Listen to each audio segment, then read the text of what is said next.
Patong-patong na kaso. Naku, matindi to. Karma na ba ito dahil sa ginawa nila kay Vice President Sara Duterte? Ang tanong, totoo nga ba yung sinasabi nila na patong-patong na kaso kay Tamba? Eh may mga nag-comment kasi dyan. Karamihan na. Ang sabi, drama. Pero abangan po natin kung makukulong talaga yan. Kung hanggang ganyan lang, wala din yan. Ayon dito sa balita ngayon, sabi dito, Romualdez sasampahan pa ng patong-patong na kaso ni Boying. Nako, mukhang may mga panibagong kaso pa. Inihayag ni Ombudsman Boying Rimulya na posibleng sumunod-sunod ang mga kasong isasampalaban kay former Speaker Martin Romualdez kaugnay ng umano'y multi-bilyong anomalya sa flood control projects. Nako po, sana yan po ay totoo ha, kasi sa totoo lang po ay hindi po makakalimutan ng taong bayan yan na may managot dapat dyan. Pero yung iba kasi may sinasabing merong mastermind talaga maliban dito kay Tamba. Ngayon, kung eto nga, kakasuhan nila ng patong-patong daw, ang tanong dito, mapapakulong kaya? Anong klaseng kaso yan? Mabigat ba ang ebidensya? Kasi ang inaabangan ng karamihan, ang magiging resulta niyan. Hindi pwedeng manahimik ang taong bayan dahil kinasuhan na, tapos na. Naku po, abangan natin kasi may mga nagsasabi dyan na bandang huli daw ay walang magandang patutunguhan yan. Eh sana itong si Ombudsman Rimulya, seryoso siya na talagang ipakulong itong nakikita nila ha, sa nakikita po nila na dapat kasuhan. Ayon sa Ombudsman, hindi pa dito nagtatapos ang kasalukuyang reklamo dahil mayroon pang 5 hanggang 6 na kasong nakahanda ng ihain sa loob ng susunod na 2 linggo. Ay magandang balita yan.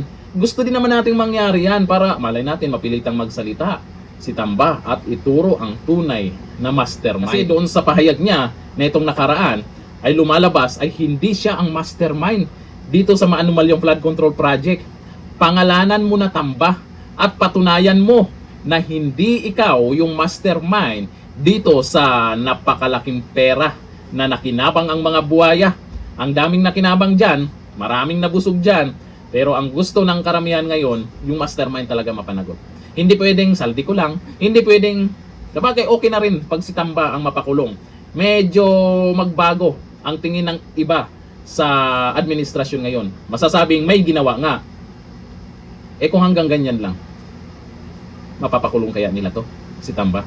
Naku, mahirap yan. Ipinaliwanag din ni Rimulya na ang mga kasong ito ay magkakaugnay at nakabatay sa parehong financial investigation ng Anti-Money Laundering Council. Naku po, sunod-sunod na kaso, kasunod ng freeze order.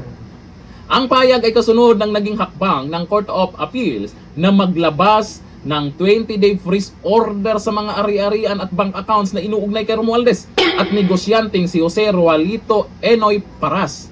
Sa naturang utos, nakita ng korte ang probable cause na ang mga assets ay maaaring konektado sa umano'y illegal na aktibidad.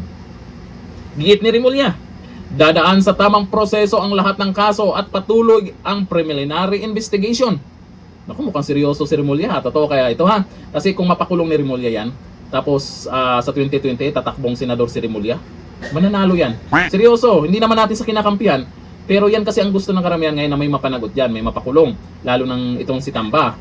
Pero pag napakulong nga, sample napakulong ni Rimulya itong si Tamba, tumakbo siya sa 2028 ng Vice President o President man, ay malabo yan. May Duterte pa. Kapag ka senador, pwede.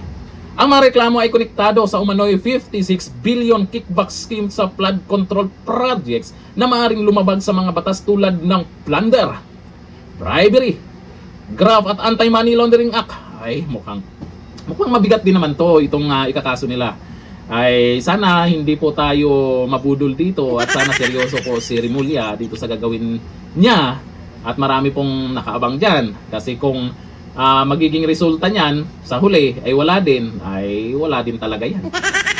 Kasi sa mga nagkomento kasi halos lahat pare-pareho na wala silang tiwala pa dito kasi ay kaso pa lang naman yan. Ang tanong kasi, mapatunayan ba? May ebidensya ba? Ito ha, sabi ni Nicholas Evangelista, sana totoo, hindi palabas lang. Sabi ni Machen, let the drama begin, lights, camera, action. Sabi ni Lorenzo Florida Alonso, makukulong ba? Yan ang tanong nila. Sabi ni Bart Torres, Kapag napakulong niya si Romualdez, ibuboto ko si John Wick kahit hindi ako nakarehistro. Paano iboto kung hindi nakarehistro? Kayo naman. Ito sabi ni Gladys Melendez, charot lang yan. O, di ba? Karamihan pa nag-comment ganyan, wala pa silang masyadong tiwala. Sana patunayan ni Remulla na talagang gusto nilang may mapanagot talaga diyan sa maanumalyang flood control projects. Kasi naman, hindi po makakalimutan yan ng taong bayan kasi mismong sa panahon ni Dunyor nangyari yan. Hindi nila pwedeng ituro ang mga Duterte dyan kasi kung walang mapanagot, hindi nila kayang tapatan ang mga Duterte sa 2028. Yan ang isa sa magandang gawin nila. Abangan natin yan. Pero hindi po mawala sa isip ng iba na mayroon pa talagang mastermind maliban kay Tamba. Alam niyo ba kung sino? Comment tayo dyan. Hanggang dito lang. Thank you. Bye-bye.